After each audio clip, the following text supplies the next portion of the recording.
After MGK released his song Emo Girl and then followed it up by appearing in a bunch of insane interviews with Megan Fox talking about their love life, I think we're pretty good on MGK for a while. We don't need any more music. We don't need any more public appearances. We're good. We don't need to know any more about MGK's personal life. And folks, I think MGK finally took notice and he listened. He said, all right, look guys, I get it. No more music, no more interviews. I'm gonna take some time and I'm going to release a stoner comedy movie instead. So he hunkered down and he wrote and directed this movie Good Morning, which currently has a 0% on Rotten Tomatoes. We got a good thing going here. 2 movies in a row with 0% on Rotten Tomatoes. What's the opposite of a Renaissance man? You know how people, when people can like act and sing and direct, like Donald Glover, people call him a Renaissance man. MGK is like a Dark Ages man. MGK is a medieval man. Also, sorry if I sound sick.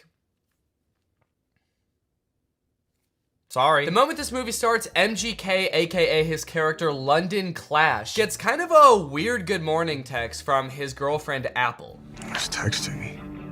Oh, it's Apple. The text say, I wish I didn't have to do this through text, and then good morning, but she spells morning with a U. Now you might think that this would make London a little bit confused, but then realize, oh, it's just a typo. And you'd be right. He does have both of those thoughts. The problem with this movie is that the entire movie takes place between those two things happening. This entire movie is about MGK being confused about what those texts meant. Before he gets too concerned, he has to Google what morning with a U means. He's like, my fans are probably young enough that both of their grandparents are still alive. I should probably explain what morning is. Well, today should be interesting. Yeah, they let you know right away that this movie was written by a millennial. Well, today's gonna be kind of weird. MGK wrote the entire movie like this. So this just happened. Yeah, so the conflict at the beginning of this movie is that London thinks that Apple is breaking up with him. That text was a breakup text. Sorry to have to do this through text. Good morning, as in like happy morning our relationship? What kind of person is Apple that he assumes the text good morning means have a good time with your depression now? Look, this relationship isn't working. We're just growing apart. I just feel like you need to have a happy morning now. A happy grieving to you, good sir. When they introduce this character, she better be like wearing a top hat and carrying around a cane. It's gonna make a lot more sense when that happens. Good morning, good morning. Today might suck, guys. I'm adulting today. All right, guys, it's time to attend the MGK School of Acting. You're about to step into an ice-cold shower. How do you react when the water hits your body? Shiver! Rub your arms to make yourself warm. Okay, those are good answers. Let's ask Professor Gun Kelly. Ooh, sorry, you guys all get Fs. Your punishment? You have to look at MGK's ass. That is just horrendous. I never wanted to see that. You know why it sucks when you're going through it with your partner? You're not going through it with your partner. She sent you one understandable typo, dude. Everything's fine. You're fine. Yo, does this look like a breakup text to you, or am I tripping? Yes. Yeah, dude, take it from the weirdest looking man you've ever seen who falls asleep in his cereal mid-conversation. That's a breakup text. I don't mean to shame this man's appearance. I think Cody Ko looks great here. This is Cody Ko if TMG made hyperpop music. This man has never sent a normal text in his life. I'm surprised he wasn't like, no, that's about as incoherent and cryptic as I usually am in my text. You're probably fine. His friend is clearly sick. At the beginning of the scene, he throws up on the microwave, and at the end of the scene, he drowns in his cereal bowl, and MGK leaves him to die. MGK, your friend is sick. Help him. And so am I. Goddamn. Also, just like a fun little continuity note, at the beginning of this scene, there wasn't a water bottle on the table, and then at the end of the scene, there is. So, that's probably why this movie has a 0% on Rotten Tomatoes. Ass continuity. I'm a stickler for details. Meet Kennedy. Uh-oh, guys. Megan Fox is here, and she is not like other girls. Megan Fox plays a girl named Kennedy, who's actually not the main love interest in this movie. Her character is actually lesbian, and at the beginning of this movie, MGK explains how, like, she hates boys, but she lives with all these boys, and so she's moving out, which MGK explains right after he forgets his line. It's in rice. Come on, you got it, dude. You wrote the movie, you should know it. Please don't move out. Yes, he did it. He remembered. It's a pretty long line. I'll cut him some slack. Throughout the beginning of the movie, they're constantly introducing new characters, and every character in this movie has some kind of weird quirk. This friend like did too many drugs at a music festival and now he's kind of loopy. This guy is always throwing water balloons at people. This guy like smokes a lot of weed. It seems like MGK wrote this movie with just a bunch of crazy weird characters because the only like joke that he can think of to put in this movie is another character saying something weird or dumb and him just kind of looking at them being like, that was kind of weird or dumb. Mercury is in Everglades. It's retrograde, Leo. Every time he introduces a new character, there's narration that explains what the weird quirk about these characters are. This is Angel. Meet Maxine Goldberg. But they kind of don't like explain really what I want to know about these characters. This is Dylan. I met him when he was working at In-N-Out, and he used to hook me up with free burgers and shakes. He's been my boy ever since. We don't care that he used to work at In-N-Out. That is so irrelevant. Please tell us why he's so sick. Why is he throwing up and passing out? That's more interesting. The reason that London Clash is so rich and cool that he lives in Rice Gum's house is that he is an actor. So throughout the movie, he's doing actor type things. Like he films this self-audition tape. I don't really know what he's auditioning for. It kind of seems like he's auditioning for everything and also nothing all at once. Okay, this is my impersonation of Draco Malfoy looking for drugs. Where's the pot, Potter?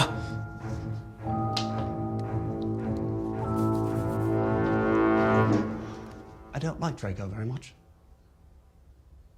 Honestly, this scene is pretty sad. I felt bad watching it. They don't explain what he's supposed to be auditioning for in this self-tape, but whatever it is, Jake Novak has a better chance of getting the role. I want to be the next SNL cast member. Now here's where the movie prevents the second conflict. That's right, this movie has two conflicts. The first is he gets that text with the typo, but the second is that today he has the biggest audition of his career. And no, it wasn't that self-tape audition. I guess they just kind of threw that in for goofs. He's auditioning to be the next Batman. I'm still waiting to hear from my agent about this Batman role. So, throughout the movie, London is faced with two equally important problems. The first, he has to prepare for the most life-changing, career-making audition of his life. And the second is that he's having a little bit of trouble getting a hold of his girlfriend. The stakes can't get much higher than this, folks. But Danny, can't he just prepare for the audition and then try to get a hold of his girlfriend later that day or tomorrow at the latest? No! They could be dead tomorrow, especially that one guy. He could die any second. They have to do both of them today. This movie kind of feels like a Lele Pons YouTube skit from like 2017, but instead of like 10 minutes long, it's an hour and a half long. From the sound effects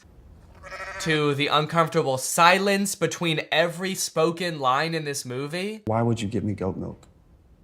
I watched an interview. You said you like goat milk. I can't tell if they're using the awkward silence for like comedic effect to like really hammer home that like, these guys are kind of weird. Or if the silence is more just because nobody knows their lines very well. There's another option that they added in all these pauses in the movie because we're supposed to be laughing at the things that they're saying in the movie. So they added in nice little pauses for us to laugh. She left with the dude? A buff dude. And they had bags. And yes, they left together. In fact, it kind of feels like, have you ever seen people who have edited The Big Bang Theory so that it doesn't have the laugh track to show how like bad all of the jokes are? Who are you? Oh, I'm Denise, the new assistant manager. That's kind of what this movie feels like. Are your eyes all watery? Because I'm high. That's way better. Bazunga. It's so fitting that this movie feels like a bad YouTube video from 5 years ago because I'm pretty sure they filmed this at Rice Gum's old house. Did something happen in that house? Is there like a curse? 100 years ago, one of Hollywood's earliest YouTubers died in that house and now all the content that's created there is cursed to be mad disappointing. Okay, so now they got to investigate what's happened to Apple. London's phone is broken, so he can't contact her, so the only thing he can do is go looking for her. So he goes to the last place she was seen and talks to Pete Davidson. Did you see Apple? Yeah, she was just here like 2 minutes ago. Did she say where she was going? You know what? She did. She actually... No, are you fucking crazy? You guys never talk to me. I mean, the only reason you know my name is because it's on my name tag. Right there. Berry. Barry. Pete Davidson feels like he's not really invested in this movie at all. He breaks the fourth wall a little bit too much in this movie. He reads his name tag like he's making fun of the fact that it doesn't say Pete Davidson. He's like, Barry? That's not my real name. My real name's Pete. It's funny because I'm very clearly Pete Davidson and not some guy named Barry who works at a valet stand. There's also a scene later on in the movie where he looks directly into the lens of the camera. I think they could have cut that out. Well, talking to Pete Davidson, sorry, Barry. It's just so funny that he's pretending to be Barry. Talking to Barry didn't get him any leads, so I guess that means now it's time to go to his audition. No, sorry. Sorry, he breaks into Apple's house to find clues? Find clues, please. Find clues of what? What might she have left lying around that would indicate whether she made a typo this morning or not? They find a bag of her fingers? She was missing her fingers this morning. That's why she fucked up the text. Oh. We should probably call the police, right? I'm not breaking into my girlfriend's house.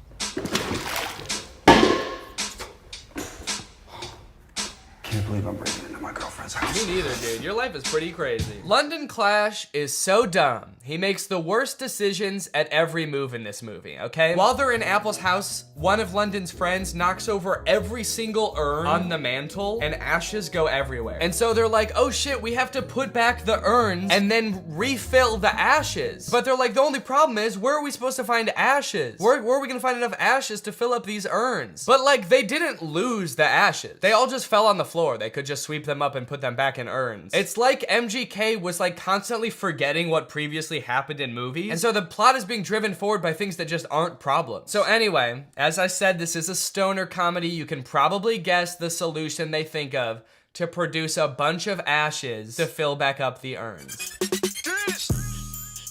I'm stoner. Yep. They're gonna smoke a bunch of weed. Bunch of weed. This movie's crazy. They're gonna smoke a bunch of weed. Well, at least this dumbass plan that doesn't make any sense is gonna result in like some crazy shit happening, right? Something funny's bound to happen now, right? Wrong. They just spend like 10 minutes having a boring ass smoke session on the couch. And then one of them tries to talk to a lobster. They really sat around writing this movie and were like, what's the craziest thing that could happen while we're high? And then settled on talking to a lobster. You know, since weed is legalized in a lot of places like California, where they filmed this, I feel like stoner comedies aren't nearly as like interesting or edgy as they used to be. You know, smoking used to be kind of like a fringe culture. It doesn't really feel like this is like, it's like that crazy or funny anymore. This is a scene of 4 adults sitting around a living room and obeying the law. Why did you spell it like that? It's a typo. Oh my god, it was a typo all along? Who would have guessed that? So I guess now the movie can end now, right? The movie can't end now, right?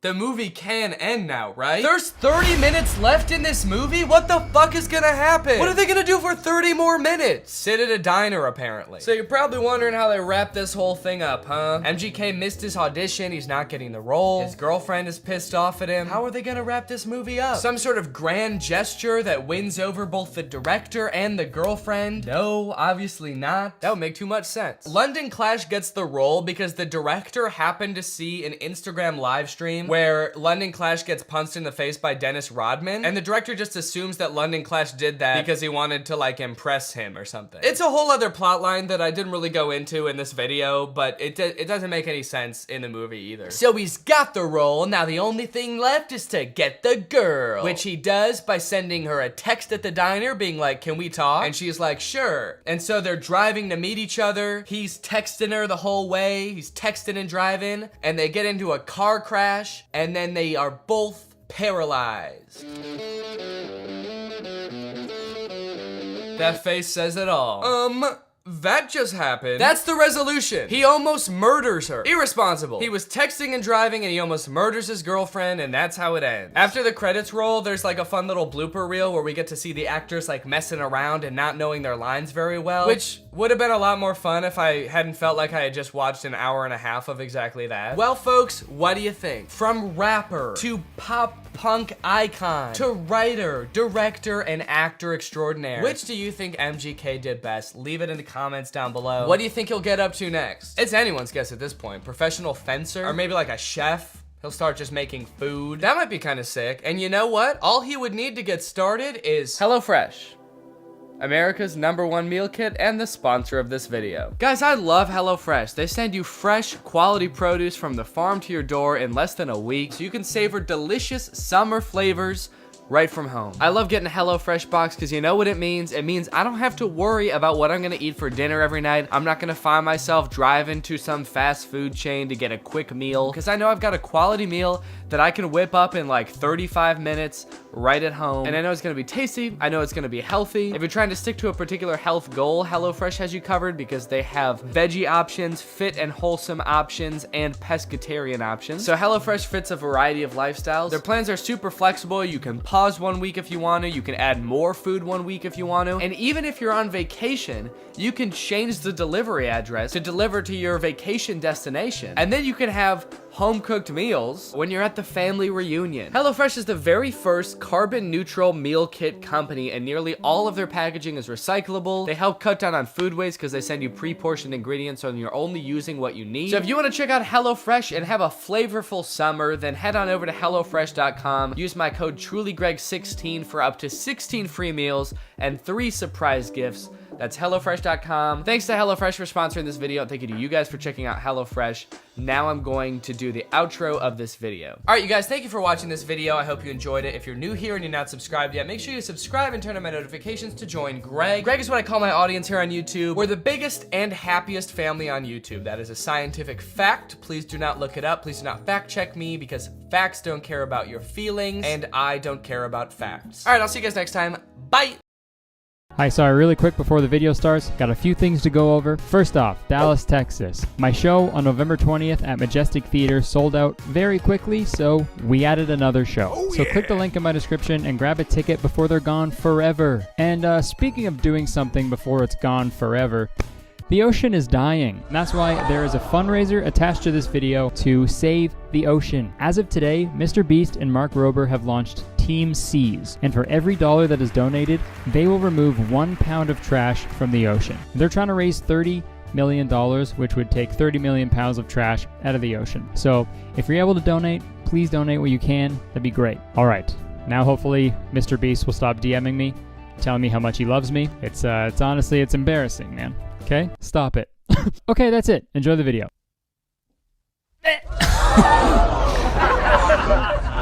Sorry guys. Okay, ghosts? Yep, it's that time of year again, Halloween. Funny enough, that's also what I say every time I go pee. Halloween. Halloween is the one day a year where it's socially acceptable to just knock on a stranger's door and demand that they give you a little kiss. Aww.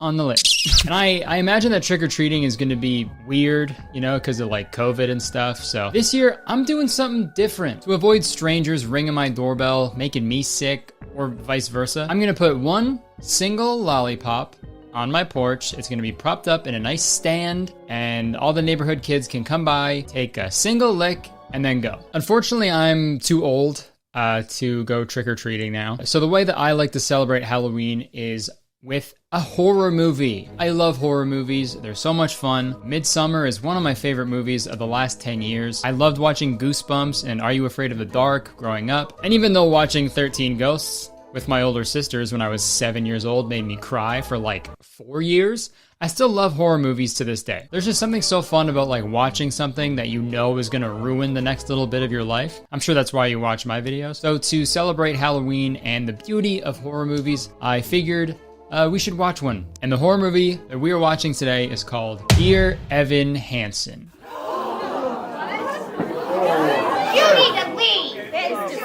I'm joking. I haven't seen the movie. I'm sure it's fine. The actual movie that we're gonna be watching today is called Goblin. And I've never even heard of this movie until I tweeted asking you guys to send me some bad/weird scary movies for me to watch on my channel. So shout out Jesse for sending this movie to me because I watched the entire thing and it's a movie. It's definitely a movie. And dude, the ending of this movie is, no exaggeration, one of the craziest things I've ever seen in my life. It's like up there with the goat story ending. I know, a bold claim, but trust me, okay? You're gonna want to stick around for that. So Goblin came out in 2020. It didn't come out in theaters, but it It came out. It came out somewhere. I don't know where, but it came out. And here's the synopsis. A young woman fights to protect her son from her abusive new husband and a ferocious creature lurking in the shadows. Jeez, I wonder if the ferocious creature is a goblin. That would be pretty funny if the movie was called Goblin, but like the ferocious creature in question was like a great white shark. Okay, enough of me talking. I'm gonna be talking throughout the whole video, but let's watch the movie. So the movie starts off with a neighborhood couple walking their dog Schnoopsy around the block. And right off the bat, we already get some god-awful audio. I'm not gonna need some of my Weight Watcher meals with me. Yes, you are. You need to lose some weight.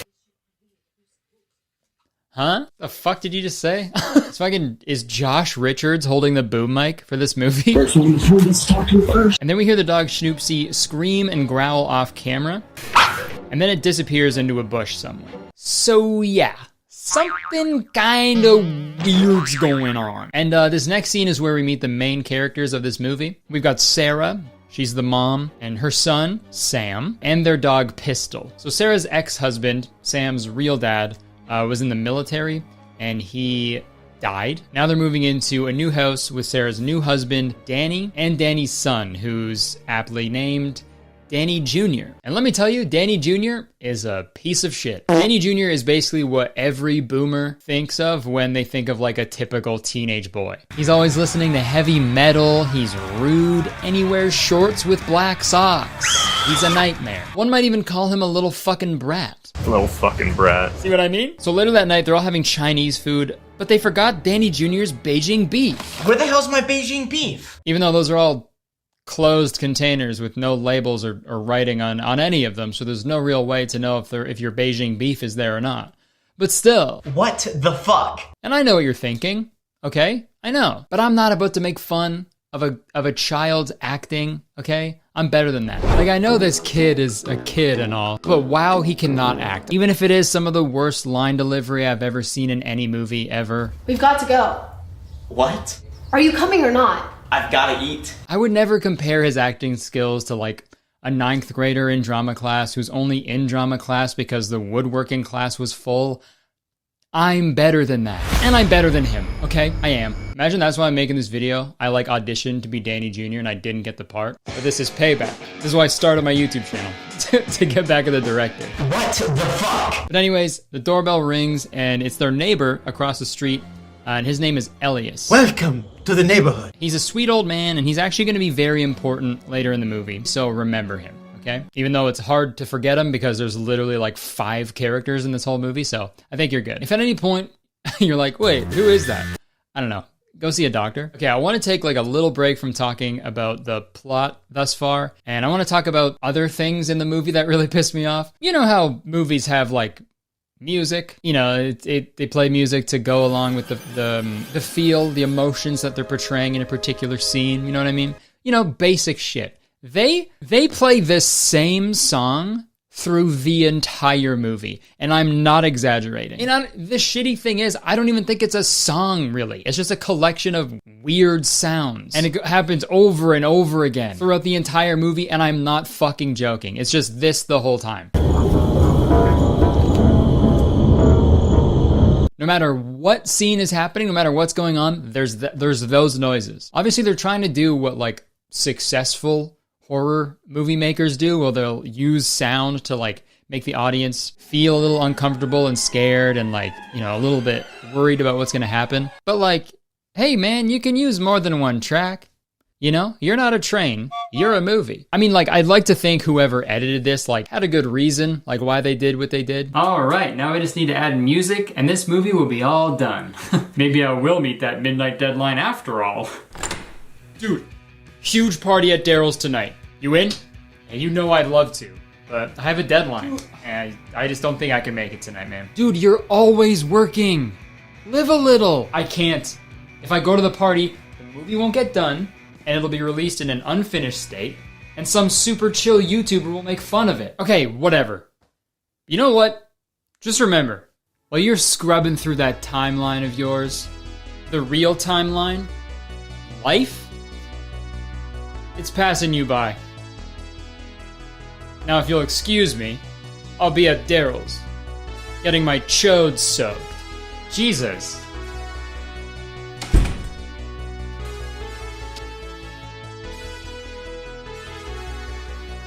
Fuck it.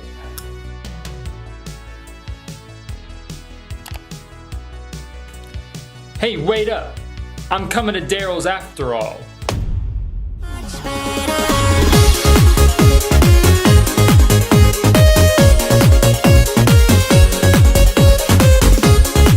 Back to the movie. So later that night, Sarah can't sleep, so she goes downstairs to make some tea when she hears a scary noise. And folks, this is our first sighting of the goblin.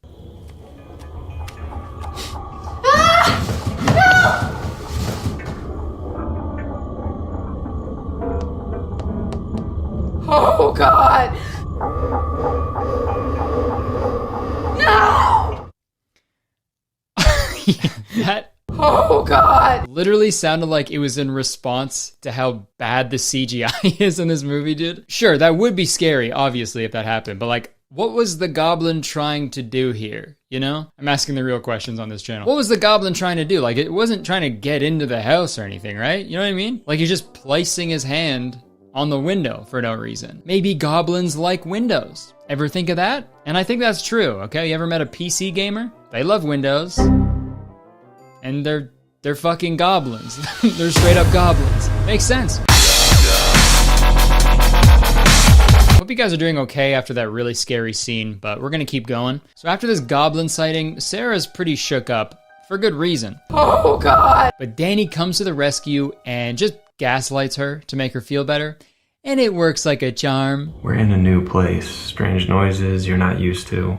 No. And charms don't work, so it doesn't work. Whatever. And then the next morning, there's some like animal control officers just absolutely raw dogging some evidence, and they're there because there's some reports of some wild animal who's going around eating the neighborhood dogs. But we all know what it is. Oh, God. Goblin. I know you are. Say it. Say it. Goblin. While all this is going on, Sarah tells Elias what she saw last night. Something was definitely here last night. She said 5 minutes.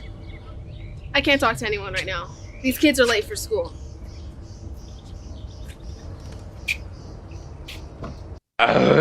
Fuck, man. This editing is making me sick. That's coming from me. But anyways, before Sarah takes the kids to school, Sam says something to Elias, and that really scares him. Did you see something too, young man? Yeah, a green man.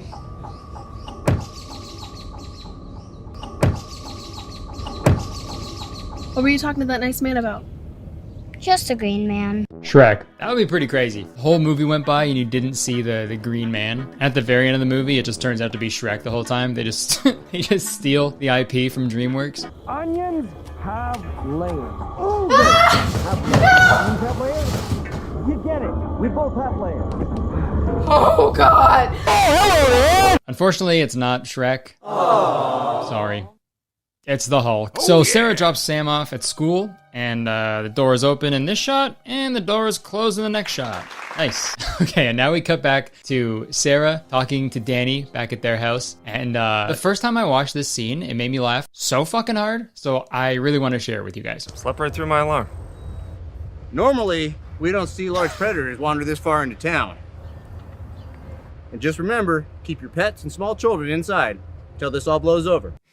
Hey man, who you talking to? Sarah and Danny are having a conversation. They're already talking. And then this police officer just starts talking to just the entire neighborhood, I guess, at a pretty tame volume too. Like they turn around. They're like, oh, it's a guy's fucking talking. Okay. Like it is so funny to think about a cop trying to quietly explain something to an entire neighborhood and no one can even hear him. And she stepped on the ball. Dude, that's so funny. I know, it's so funny, man.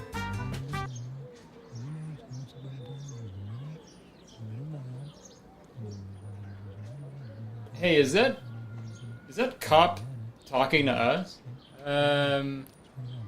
Yeah, I'm not sure. He's barely even talking. He's looking at us, but I can't hear him. I wonder what he's saying. Okay, let's just ignore him. Dude, look out! Hey, I tried to warn them.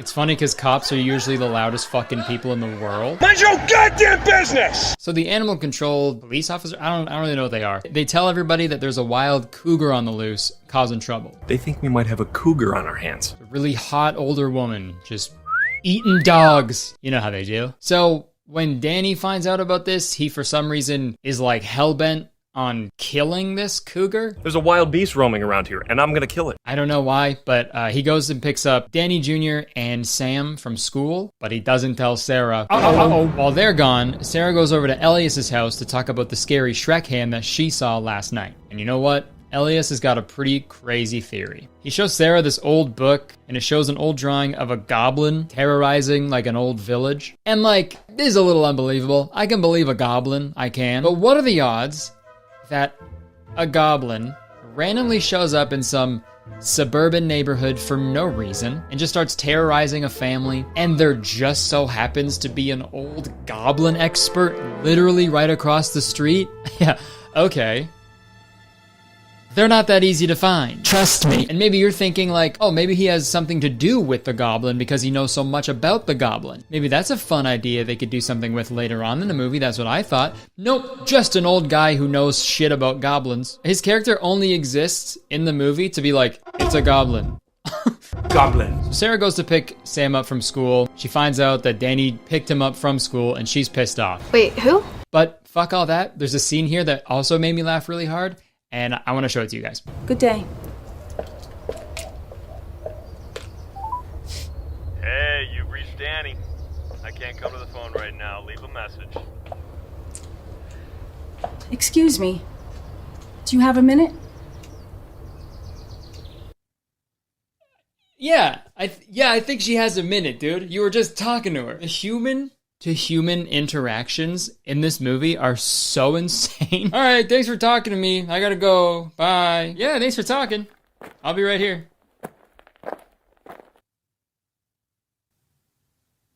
Hey, you got time to talk? No! So since Sarah had a minute, she goes into Sam's classroom to talk with the teacher because she thinks there's something wrong with like Sam's home life because of a drawing that he did in class. Which I feel like is a pretty common trope in horror movies. Like kids are always just drawing shit and it's like a main plot point for some reason. Like kids are weird, man. They draw fucked up shit sometimes. Doesn't mean anything's wrong. Well, I mean, there is something wrong in this case because there's a goblin rubbing their windows, but you know what I'm trying to say. Like, look at this drawing that the teacher is so worried about. We don't like to pry, but is everything okay at home?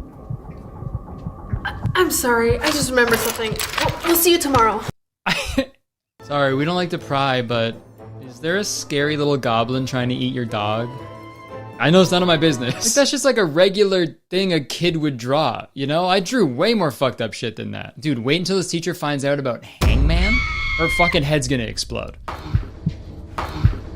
All right, so this is the first scene where we get the full view of the goblin. So Sam is in the backyard when Pistol smells something in the garden, and we keep cutting to this infrared view from the bushes, so something is clearly watching them. Let's see what it is.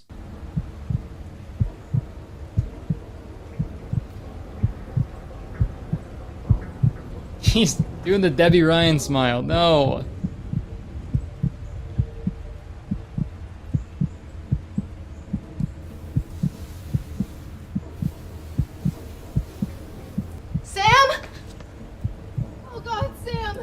I don't know what the fuck's going on, man. I want you to tell me about the Green Man. Nobody likes him, but he's our friend. This is another trope in horror movies that I never understood. There'll be like some monster or a demon or a ghost, and the kid in the movie is always like, it's my best friend.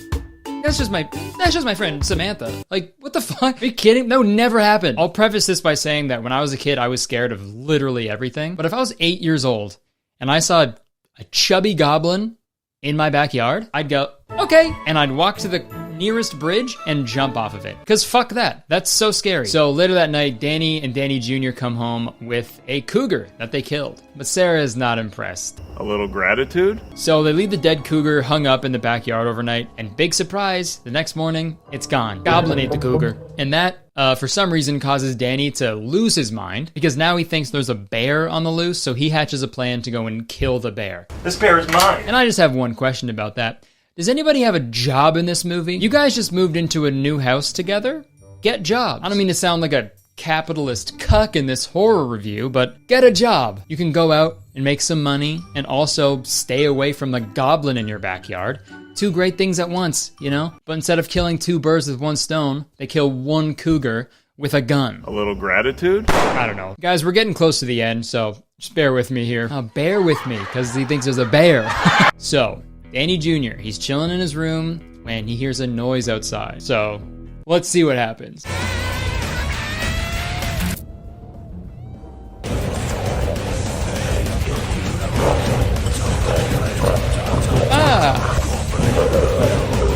Oh, there's 69 in it.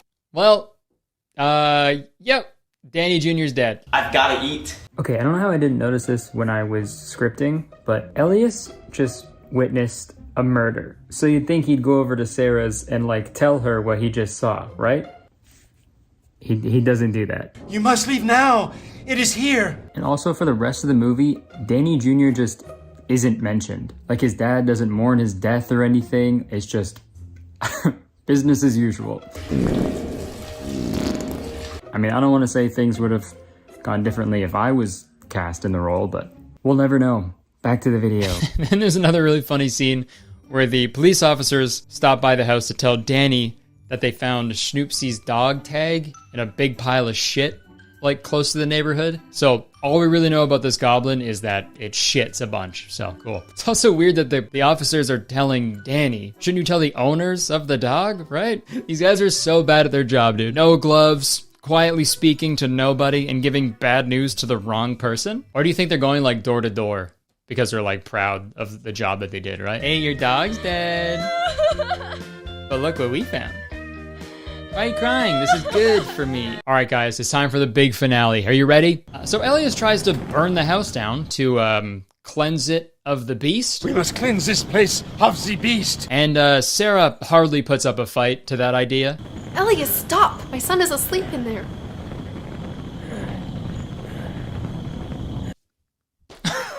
I'm a slow, fragile, weak old man, and I'm gonna burn your house down. No, don't!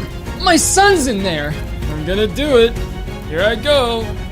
I can't stop him! But don't worry, guys, he doesn't actually burn the house down because the goblin eats him. So it's all good. Then Sarah realizes she has to leave everything behind. She has to leave Danny. So she grabs Sam and Pistol and they go to escape. But as she tries to escape, Danny catches them. If only there was somebody who could save the day. Yay, it's the ugly little backyard shit goblin!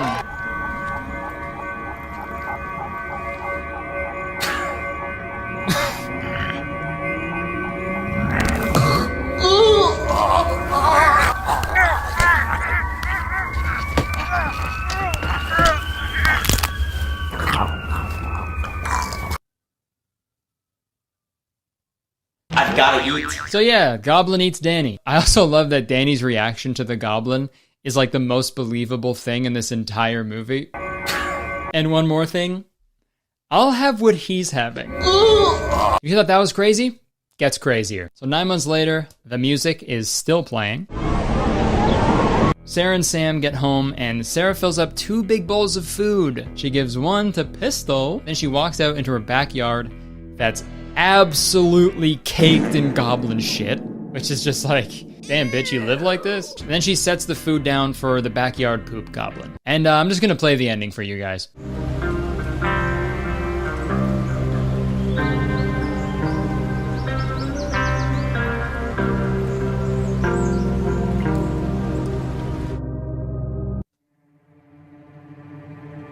Boy, ain't no fucking way, boy. Boy, ain't no way, boy. Boy, ain't no way, boy. Boy, ain't no way.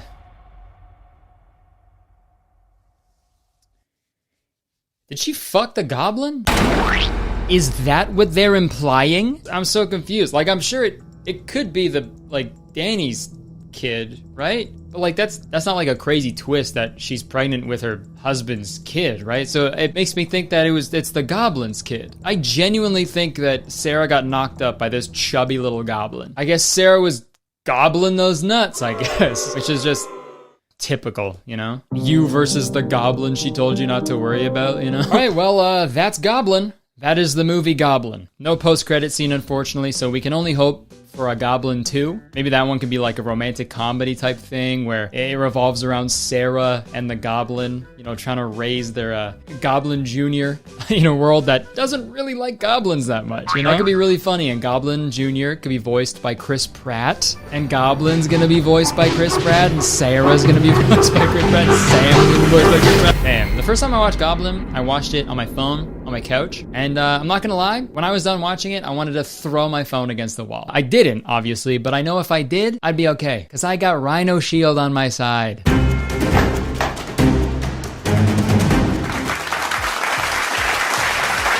Pretty impressive, right? Rhino Shield makes not only extremely protective, but also super sleek and stylish cases with tons of awesome designs and customization options. They have several different styles of cases, like the modular NX case, which features a changeable backplate. There's the classic solid suit case, which is the one that I use on my phone literally every single day. I love it. It's literally the best phone case I've ever had in my life. And also, all of the cases have changeable buttons to suit your style. And on top of all the original designs you can choose on the website, you can also design your own case with your own photos and text. Or you can choose from their exclusive collaborations like the NBA, NASA, PewDiePie, League of Legends, Pac-Man, and many other big names. I feel like when it comes to phone cases, you usually have to choose between looks or protection. Like, you can never have both. But with Rhino Shield, you can literally have both at the same time. And phones are expensive, man. You want to make sure that they're good, they're steady, they're not gonna break, you know? And Rhino Shield has the best cases out there, dude. I've been using this case every day for like months now, and I just love how clean and simple it looks, and it also gives me peace of mind, like if I would ever drop it, because, you know, I'm a silly little goofball sometimes, you know? And when you pair a Rhino Shield case with their 3D impact screen protector, you'll never have to worry about breaking your phone ever again. And if you're still not on board, listen up. Rhino Shield ships worldwide, and they also offer free shipping for qualified orders. They have a lifetime replacement warranty for their cases, so that means free phone case replacements, and Rhino Shield cases are available for all iPhones, including the new models, and a lot of Android flagship devices as well. Heck, they even got Apple Watch and AirPod accessories too. And you know what? It gets better, because Rhino Shield is hooking up the citizens of Curtistown with a great deal. If you just click the link in the description and use the discount code CURTIS, you can get 20% off your order within the first week of this video's upload date. And after the first week, the discount drops to 10%. So you gotta be quick if you want the sweetest deal. So again, click the link in my description and use code CURTIS to get an amazing deal on an awesome phone case. And it also helps me out a bunch when you check out the sponsors, so everybody wins, man. All right, thank you to Rhino Shield for sponsoring this video. Back to me. All right, that's it. Hope you guys enjoyed the video. If you did, please press the like button, because believe it or not, one like equals one pile of goblin shit that I will mail to you. Yeah, leave a comment. Let me know what you thought. I mean, your guys' comments are always way funnier than, and you guys always pick up on things that I don't in these, so I look forward to reading them. So yeah, leave a comment. I will say I left out some parts of like Danny being like actually abusive, because I didn't want to like include that in this video, because I just wanted to like goof around and have fun. So I do think this movie was trying something. It was trying to like have the goblin be a metaphor for like an abusive relationship. But I don't know. I could be wrong. But yeah, that's just for if you watch the movie and you like see all these scenes I didn't include. That's why. But yeah, press the subscribe button if you want, because I make a video all the time. And as soon as you press the subscribe button, you become a valued citizen of Curtistown. If you didn't know, Curtistown is the best place to live in the world, and I'm the mayor. So you have to be nice to me. It's the law. You can check the description for the other things I do. My Instagram, my Twitter, my gaming channel, my Twitch, my weekly podcast called Very Really Good. Patreon for that podcast. We got weekly bonus episodes over there. It's great. We got a Curtis Connor Shorts channel now, dude. We're doing so much. But yeah, appreciate you so much. Thank you for watching. Hope you enjoyed it. And happy Halloween!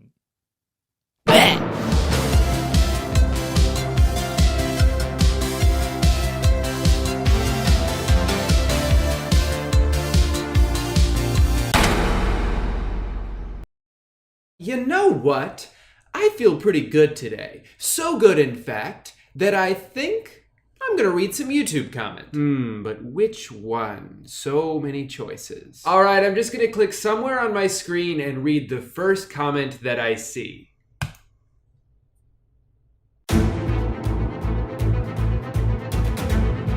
Oh, shit, I can't afford to get sued again. It would be the third time this week. Relax, Drew. If you just give in to their demands, they'll back off. All right, fine. Just give me a second to figure this out. Now tell your lawyer to get off my ass. Anyway, hey guy, welcome back to my YouTube channel. My neighbor's kids have been screaming all day, and I don't know why. Let's hope that continues. So today I'm gonna be talking about an insane and hilarious E.T. ripoff that was made in the 80s by McDonald's. It's a movie called Mac and Me. So a couple things before we start. One, I got the idea to do this from the H3 podcast. They recently did a segment where they talked about a bunch of movies that had 0% on Rotten Tomatoes, and this was one of them. And I had remembered seeing this scene.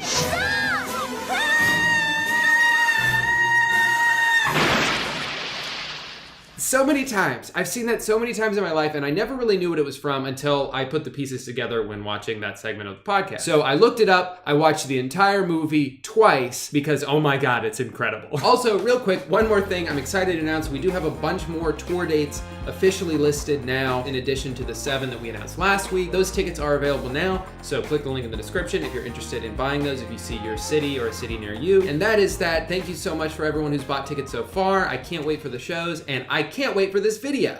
So I'm gonna start it now.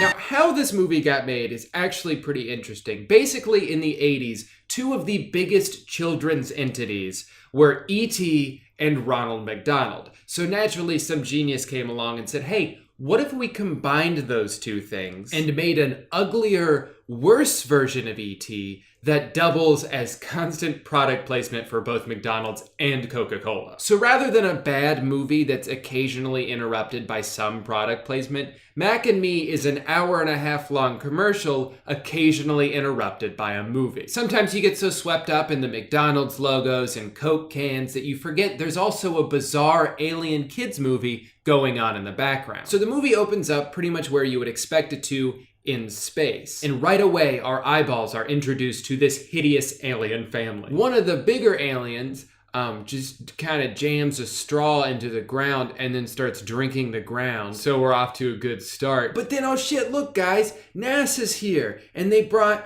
like a lunar lander or something. So then they kind of like look at it and they're like, what's that? And they're kind of moving all weird because, you know, they're aliens. So I guess aliens move weird. I don't know. But then the Mars rover uses its little vacuum arm to suck up one of the aliens. Oh no! And then the rest of the aliens get sucked up. Oh no! So then it takes off and flies into space as all the names of the people who are probably ashamed to have been in this movie show up on screen. So now we're back at NASA and all the scientists are observing some of the like rock samples that they collected. But of course the aliens break out of the thing. And then this scene is legitimately terrifying. I'm not gonna lie, because these things are creepy as fuck. For some reason, the scientists just kind of let them go, but then chase them. They already had them contained inside their building, but they were like, no, let's let them leave and then chase them. It's kind of a weird plan. I don't understand. So right away, the aliens get separated. There's the 3 bigger ones and then the tiny little one who ends up all on his own. He starts running, which looks hilarious because he's just kind of flopping his little feet on the ground. Then he gets shocked by this fence and you start to get an idea of how visually awful this movie's going to be.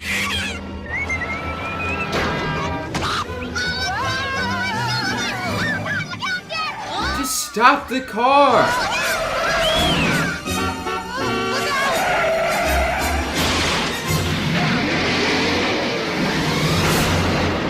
I don't know about all that. So now we're introduced to the real stars of the movie, Eric, his brother, and his mom. Probably an ADUI. What? An alien driving under the influence. Yeah, his brother's pretty funny.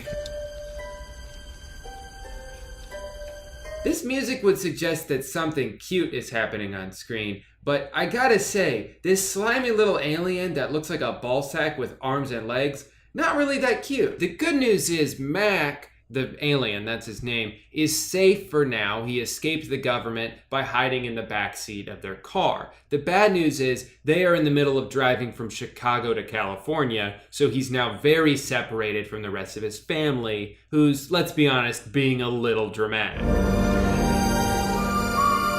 That's my stuff you're throwing around there? Relax, lady. It's just our furniture pad. And then to sum up the next few minutes, you got Gatorade, you got Skittles, you got Dos Equis, and then you've got Mac, who's always making the same dumb face. Somehow no one's noticed the slimy little alien pitter-pattering around their house, and they still don't for a while. But they do notice that weird things are happening. Eric takes a battery out of his remote control car, and it still works for some reason. And even though his TV's not even plugged in, it still turns on for some reason. Weird stuff's happening around these parts. Must be a California thing. And then Eric hears the shower running, but he goes in there and no one's there. But there's tiny little footprints leading their way outside. Who could it be? At one point, it's pitch black outside. Little guy's got his full naked body pressed up against a sliding glass door, and no one notices. What are these guys, idiots? But anyway, after an entire day of weird stuff happening and no one knowing why, Eric has probably the best line in the whole movie. I was thinking maybe it wasn't such a bad thing anyway.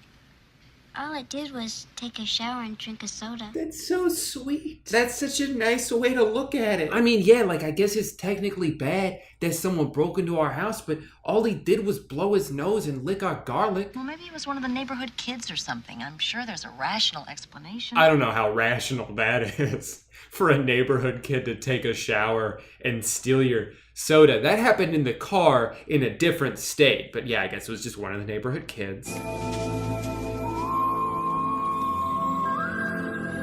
Oh, and then the whistling. They do this several times throughout the movie. They did it in the beginning, even though they were like 20 feet apart. They whistle into the sky and like do this thing. I guess that's like their homing signal. Like that's how they know where each other are. It's really cute, I think. But I don't know if it's necessary to have like a 3-minute long scene where that's all that's happening. So while they were all sleeping, Lil Mac breaks in again and causes more random chaos, because that's the whole movie so far, is him causing chaos and them not knowing the source of the chaos. But since Eric was the first one to discover it, his brother and his mom assume that he did this, that he spent all night like bringing trees into the house and drilling a hole in the wall. They just assumed that it was their son. So Eric is upset at this point, reasonably so. I mean, his family obviously thinks very little of him if they assume that he was the source of this mess. So he does what any sad person would do. He starts crying, he rolls his way out of the house, he goes on a hill,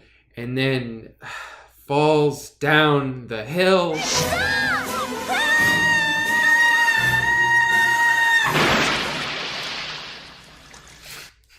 You know, come to think of it, maybe the family with the son who's in a wheelchair shouldn't have moved into a house on top of a cliff. It seems like an accident waiting to happen. So the action in this movie is a lot of fun, but the dialogue is even worse. I don't know why anyone says the lines the way that they do. What is he, some sort of ghost? I'm gonna catch him. Give me a call. It's McDonald's, huh? Yeah. Why don't you stop by for a Big Mac? That does sound pretty good, right guys? You know what I feel like? A Big Mac? Yes, you gotta go get that. I'm psychic. So I think at this point, Eric is pretty much as fed up as we are about the fact that they haven't been introduced to the alien yet. The main characters have not formally been introduced yet, and we're 40 minutes into the movie. We're halfway through the movie, and all they've done is dick around. So, being the genius that he is, he sets these little booby traps around the house, and by that I mean he puts cups of Coke throughout the house. And lo and behold, it works. They've tried so hard to catch this guy up until this point, and then all they had to do was put Coke next to a bell, and he's just dinging that shit. Here, strap this vacuum cleaner on your back.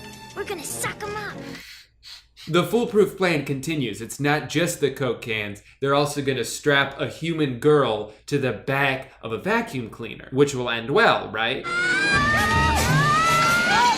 This movie's insane. I love it so much. We heard it bad, didn't we? Hey, He looks tired. Nothing an ice cold soda won't fix. This must be like what they drink on their own planet. Oh, so that must have been what he was drinking in the beginning. Remember that? When he put the straw in the ground and started slurping? This must be like what they drink on their own planet. I guess their entire planet is Coca-Cola surrounded by a thin layer of dirt. That's fun. What are we gonna do? We're gonna tell her. So they try to explain what happened to their mom, but she doesn't believe them. You sucked this living thing into a vacuum cleaner?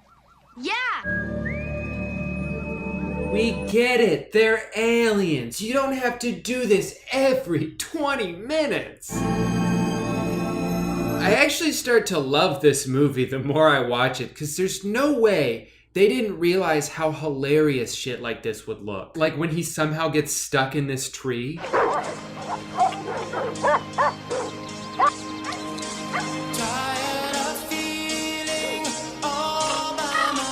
Like the comedic genius you would have to be to put that song in at that moment. It's perfect. It's amazing.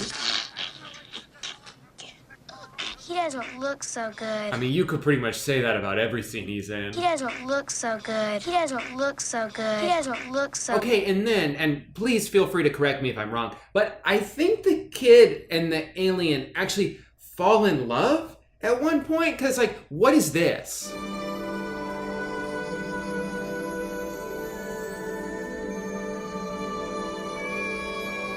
What is he doing in there? Okay, so they're getting ready to go to some birthday party, and they don't want to leave Mac alone at home because, like, the government's there now. I don't know. So, thinking on the fly, Eric puts him inside this, like, 4-foot-tall bear costume that he just has. He just has that costume, and he puts Mac inside of it. Kinda old for a teddy, isn't he? Oh, and also, like, he's moving around and stuff, and making noises, which is something that a teddy bear doesn't do. Now, you're probably thinking, who in their right mind would think that this is just a very tall toy and wouldn't assume something fishy's going on, right? I mean, it's 1988, after all. Technology isn't that advanced yet, but Eric has the perfect answer. Does your bear move?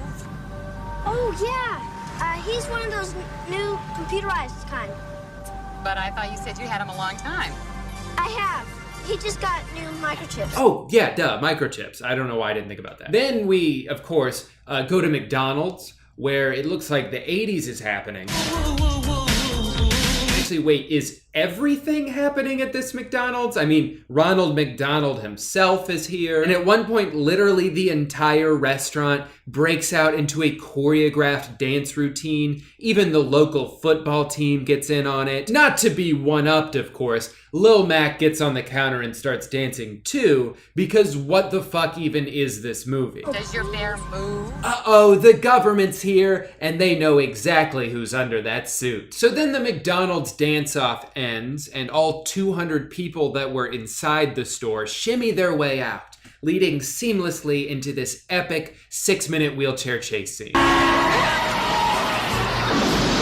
Cars are crashing into each other, Sears is being destroyed. It's intense, to say the least. So then they lose the FBI agents. Finally, they've managed to escape, but they need to find somewhere to hide. So they drive to some fucking cave, which they find because Max starts whistling into the sky again for the 4th time in this movie. Oh, but look, it's a Mac family reunion. Except, hold on, I think all the other Macs are dead. Or just relaxing, I don't know. Now, this is a pivotal moment in the movie. Mac has finally been reunited with his fellow aliens, his family, but it looks like they need some kind of boost. I don't know, maybe like a caffeine boost?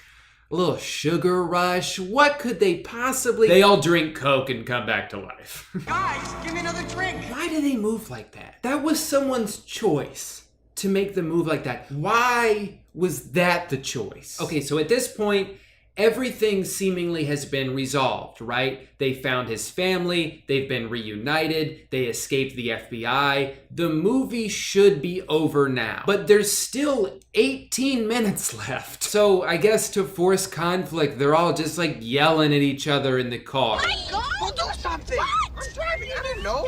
You can't do this. We're in a vehicle. But I guess at this point, the writers were like, you know what? We're this far in. Why stop now? We gotta fit more weird ass scenes into this movie. And I've got the perfect idea. They're gonna stop at a gas station. Another car's gonna pull up. She's gonna ask her friend to get a Coke, obviously, and then she's gonna notice the two aliens. And there's gonna be some sexual tension, and this is gonna last for a few seconds too long, and then she's gonna drink her soda, which for some reason isn't Coke, but the thirsty aliens don't care, because they still want it. So they break the window, and how high do you have to be to write this movie? What the fuck? Oh look, now the aliens are inside, because I guess they didn't want to stay in the car. This'll end well. Put that down right now. Oh, never mind. The police are here. Now put it down. Put what down? He's not holding anything. Anyway, now there's like 30 police. Or hold on, wait, is this the police? This is the police. Oh, okay. Yeah, it is. All right, well now they're all shooting guns at each other, which I gotta be honest, is a little predictable. Like, I think we all thought while watching the beginning of this movie that it was obvious that this would end with a high-stakes parking lot shootout. So I'm a little disappointed by that. It just comes off as lazy writing. Anyway, they're all shooting guns at each other, but I mean, it's not like the whole store is gonna explode or anything.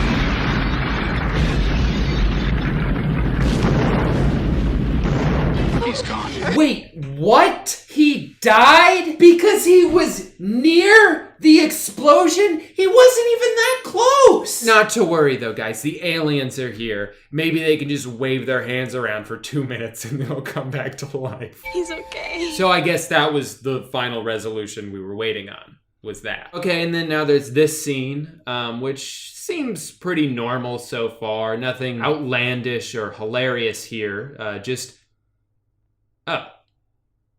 Looks like the aliens are dressed for church. If you're wondering what's happening right now, why they're dressed up, why they're holding their arms up in a courthouse, it's because they are being sworn in as United States citizens. You are now citizens of the United States of America. Wait, but they just kissed on the lips? Why are they all kissing? What? Wait, and now they're driving? When did they learn how to drive a car? We'll be back! I think that's supposed to be his gum. I think he blew a bubble so big that it spelled out the words, "We'll be back," hinting at a sequel, right? There were no sequels. And Ronald McDonald as himself, of course. But it would be pretty funny if it was like, and Ronald McDonald as Eric. And who could forget vital contributions from the likes of Skeet Simpson and Buzz Knudsen. Buzz Knudsen. Those are not real names. What I think happened is that those people who actually worked on this movie, when it came time to like do the credits, they were like, and what do you want to be credited as? They just made up names because they did not want to be associated with this. What's my name? Skeet Simpson. And I, of course, am Buck Flower. You know, as much criticism as this movie has gotten over the years, I think it's actually aged kinda well. Like, seeing it now for the first time, it does have a bit of a charm to it. Don't get me wrong, it's very weird and objectively bad, but there's something endearing about it. As ugly as the puppets are, you do get the sense that all of the characters actually care about each other. And that's more than you can say about a lot of other movies. But yeah, I guess it rings a little hollow when all of those somewhat likable characters start shilling out Coca-Cola every 14 seconds. And that is something I, of course, would never do on this channel, is intersperse subtle product advertisement into a totally unrelated comedy video. Right, Mr. Square? That's right, Drew. Yeah, I knew you'd have my back. Hey, that reminds me. I was making a website with Squarespace the other day. How did that remind you? And it was so simple and intuitive. I just thought, man, if I could do this, anybody could do this. For sure, agreed, but Look, they've got hundreds of beautiful designer templates to choose from that make getting started so easy. Wait, how are you doing that? The mouse is over here. And this is coming from someone who doesn't know the first thing about web design. I'm a freaking alien from space after all. Yeah, I found you on the moon. Right, you found me on the moon. They don't got websites in space. Yes, that is true, but what does this have to do with... With Squarespace's 24/7 award-winning customer support? I'm glad you asked. I didn't. I guess what I'm getting at here is it doesn't matter if you're an artist trying to showcase your portfolio, a woodworker trying to set up an intuitive online store, or even a cute little alien just trying to make a name for himself in the World Wide Web. Everyone can benefit from having a website. Now that I can agree with. Especially if they go to squarespace.com/Drew to get 10% off their first purchase of a website or domain. Right, Mr. Square? Right. I mean, I used Danny's code when I made my website, but yours is good too. You what? What? I didn't think it mattered. You guys are the same person, aren't you? No, we're not. This is why we're going on tour. Get out. Okay, geez. Someone's sensitive. Thank you so much to Squarespace for sponsoring today's video. Guys, remember when you sign up to use my code, because it's the best code. As many of you know, I've used Squarespace multiple times in the past. Every time I've had to make a website, whether it was for my merch or just an extra gag that I wanted to put into a video, Squarespace has never let me down. Because I can trust Squarespace. Because they don't Oh, he's gone. Anyway, what was I saying before? Oh yeah, Mac and Me. Great movie, highly recommend it. It's free on YouTube. You can just search it and watch the whole thing for free. That's how I watched it. Final verdict, I give Mac and Me 5 stars out of 100 stars. Well, guys, I think that's gonna do it for today's video. I'd stay and chat a little bit longer, but Amanda and I are leaving to Ireland tomorrow, and I have not yet packed. So I gotta go do that before she yells at me again. Once again, more tour dates are available now. Click the link in the description to see all of those dates and get your tickets. Holy shit, we did not expect to sell out of most of the tickets so far last week. A couple of the venues, Naperville, we completely sold out. To support seriously means the world. We are so excited to do these, and we're so happy that you guys also seem excited to see the shows. But that also means that if you're interested in one of these new shows, that I don't know how long they will last, so you probably don't want to wait too long to get your tickets if that's something you want to do. So we are twodifferentpeopletour.com. Thank you so much. Also, I got new stickers up in my merch sites, drewgoodenshop.com. But I should probably stop plugging things because, like I said, I have to pack, and I also did that whole bit about Mac and Me with the product placement, and I'm kind of doing the same thing in my video. So I probably should just get out of here and not do that anymore. So I think I'll probably just go